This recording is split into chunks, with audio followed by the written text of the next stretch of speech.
Hello what's up दोस्तों, कैसे हैं आप सभी। एक बार फिर करियर भाई में मैं सिद्धार्थ आप सभी का बहुत बहुत स्वागत करता हूं।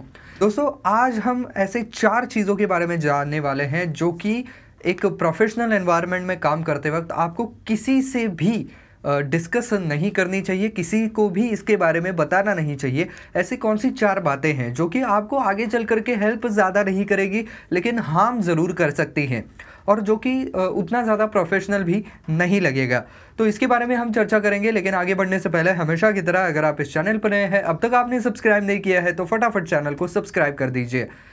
तो दोस्तों, ये बातें या ये चीज़ें जो हैं वो आप तक पहुंचाने का मेरा मकसद क्या है, क्योंकि ये ऐसी 4 बातें हैं जो कि आप अगर अपने ऑफिस प्लेस में करते हैं तो सबसे पहली बात तो आपको एज अ सीकर के तौर पर भी परसीव किया जा सकता है कि ये हमेशा से ही रोता रहता है या इसको हमेशा जो है वो ज़रूरत है किसी हेल्प की, तो उस तरह से परसीव किया जा सकता है। या आपकी तरफ देखने का जो एक पर्सपेक्टिव है वो भी गलत हो सकता है। तो कौन सी ऐसी 4 बातें हैं वो? सबसे पहली बात, आपके गोल्स। तो आपके गोल्स के बारे में आप अगर किसी से बात ना करें तो ज़्यादा बेहतर रहेगा। अगर आप सब तक अपने गोल्स पहुंचाते रहेंगे कि भाई मुझे ये भी करना है वो भी करना है और मैं इसके बाद ये करूँगा वो करूँगा, तो सबसे अव्वल बात तो ये है कि इससे आप एक झूठे इल्यूजन में रह सकते हैं, क्योंकि बहुत सारे लोग जो हैं वो या तो आपको बहुत ज़्यादा पुश करेंगे कि हाँ भाई कर सकते हो, तुम ज़रूर कर सकते हो और तुम्हारे बिना कोई और कर ही नहीं सकता है ये वो।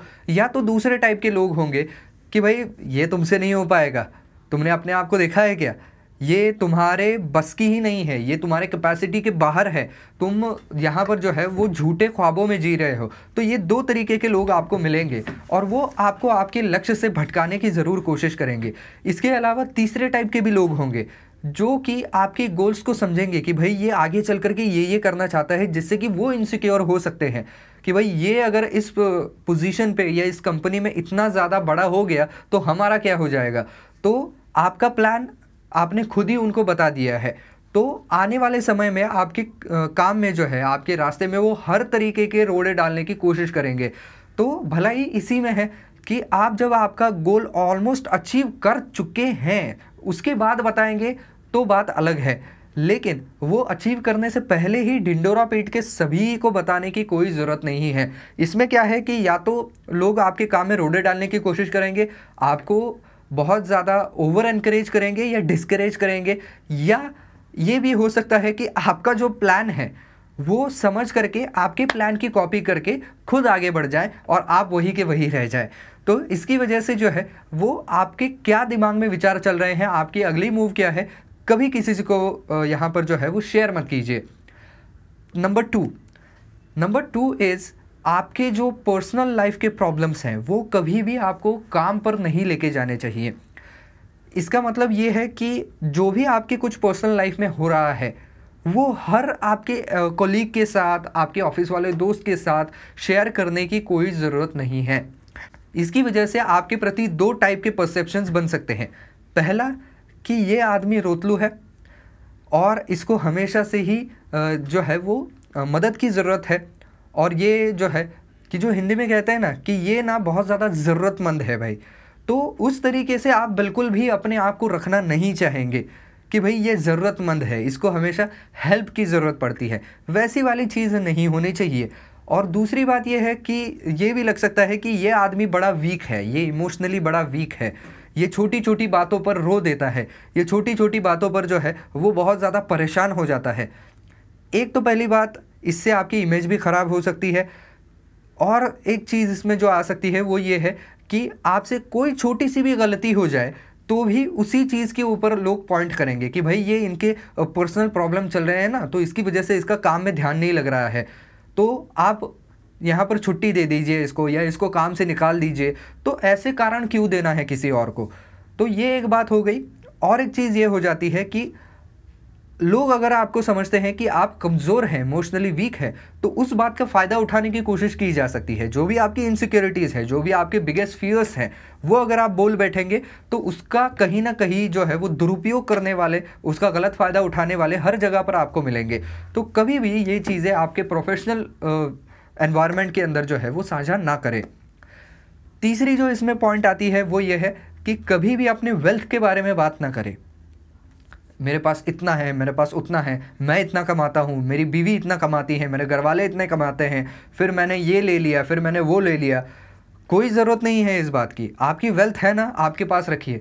उसका जितना ज़्यादा ढिंडोरा पीटेंगे उतने ही ज़्यादा जेलस लोग होंगे। और जेलस लोग क्या करते हैं कि कहीं ना कहीं से फिर आपके ऊपर स्क्रैच मारने की कोशिश करते हैं, क्योंकि उनको खुद को पता है कि वो उतना नहीं कमा सकते हैं, तो वो दूसरे को कमाते हुए देखना भी नहीं चाहते हैं। तो कहीं ना कहीं ये इन्फॉर्मेशन किसी गलत जगह पर पोस्ट कर देंगे, या आपके बारे में, आपके वेल्थ के बारे में कुछ गलत सलत बोल देंगे, जिससे कि आप आगे चल करके जो है वो प्रॉब्लम में आ सकते हैं। तो इसकी वजह से आपके वेल्थ के बारे में ज़्यादा ढिंढोरा ना पीटे तो ज़्यादा बेहतर रहेगा। इसी के साथ साथ कुछ मटेरियलिस्टिक चीज़ें होती हैं, जैसे कि एक बहुत बढ़िया शानदार गाड़ी, उसका शो ऑफ करने की कोई ज़रूरत नहीं है।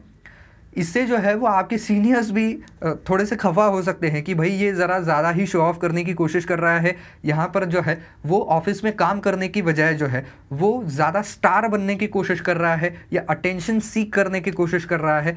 तो ऐसी चीज़ों से अगर आप बचे रहें तो ज़्यादा बेहतर रहेगा। अगली चीज़ जो इसके अंदर आती है वो है अपने हेल्थ के बारे में। तो अब आप कहेंगे कि हेल्थ और आपका काम, इसके बीच में क्या रिलेशन है? रिलेशन है, बहुत गहरा रिलेशन है। आपको कोई अगर प्रॉब्लम डायग्नोस हुई है तो झट से ये आपके पूरे ऑफिस में बता दिया, ऐसी बात मत कीजिए। क्योंकि एक तो लोगों के परसेप्शन बदल जाते हैं। भले ही आपको कोई बहुत गंभीर बीमारी भी नहीं है, लेकिन लोगों का परसेप्शन बदल जाता है। लोग अपने आप से जो है वो आपको डिस्टेंस करना शुरू कर देते हैं। तो ये क्यों करते हैं लोग? तो पहली बात तो यही है कि भाई इसकी बीमारी मुझे ना लगे। दूसरी बात ये है कि भाई अब इसको जो है ये बीमार है, अब अगर ये कुछ काम नहीं कर पा रहा है, इसको कुछ मुश्किल हो रही है, तो ये सबसे पहले मदद मांगने मेरे पास आएगा, यानी कि मेरा काम छोड़ के मुझे इसकी मदद करनी पड़ेगी। तो इसकी वजह से ये परसेप्शन ना हो, इसकी वजह से आपको इसके बारे में ज़्यादा जो है वो बात नहीं करनी है। इसके अलावा ये भी देखा जा सकता है कि हाँ, इसको ये फिज़िकल कंडीशन है ना, इसकी वजह से ये काम वो नहीं कर सकता है। तो आपके जो ऐसे लोग हैं जो कि हम कह सकते हैं कि आपका भला नहीं चाहते हैं या आपसे आगे निकलना चाहते हैं, वो इस बात का ज़रूर फ़ायदा उठाएंगे कि भाई हाँ देखिए, इसकी फ़िज़िकल डिसेबिलिटी अभी भी ये है, या इसको ये बीमारी है, ये काम ये नहीं कर पाएगा, आप मुझे दीजिए, वो काम मैं करूँगा। तो ये दूसरों को आगे निकलने का एक बहुत बड़ा आप उनके हाथ में जो है वो अपॉर्चुनिटी दे रहे हैं। तो ऐसी चीज़ ना करें। हाँ, अगर बहुत ही ज़्यादा कुछ गंभीर तरीके की बीमारी आपको हुई है जिसकी वजह से काम में हिंड्रेंस आने वाला है, तो आप आपके हायर अथॉरिटीज़ से जाकर के डायरेक्टली बात कर सकते हैं, लेकिन इसकी ढिंडोरा पीटने की कोई ज़रूरत नहीं है। इससे एक पर्सपेक्टिव ये भी हो सकता है कि ये अपनी बीमारी का नाम ले करके जो है वो सिंपैथी गेन करना चाहता है, तो वो भी आप नहीं चाहते हैं। तो ये सारी चीज़ों का अगर आप ध्यान रखेंगे तो आप एक अच्छी इमेज भी मेंटेन कर पाएंगे अपने वर्क एनवायरनमेंट के अंदर, और अननेसेसरी आपका अनड्यू एडवांटेज जो है वो कोई भी नहीं ले पाएगा। तो बस दोस्तों, आज की वीडियो में बस इतना ही। आई होप ये वीडियो आपको पसंद आया होगा, काम का लगा होगा। तो दोस्तों, अगर वीडियो पसंद आया है तो वीडियो को लाइक ज़रूर कर दीजिए, ज़्यादा से ज़्यादा शेयर कर दीजिए। कुछ सवाल है आपके तो नीचे कमेंट सेक्शन में आप ज़रूर लिख सकते हैं।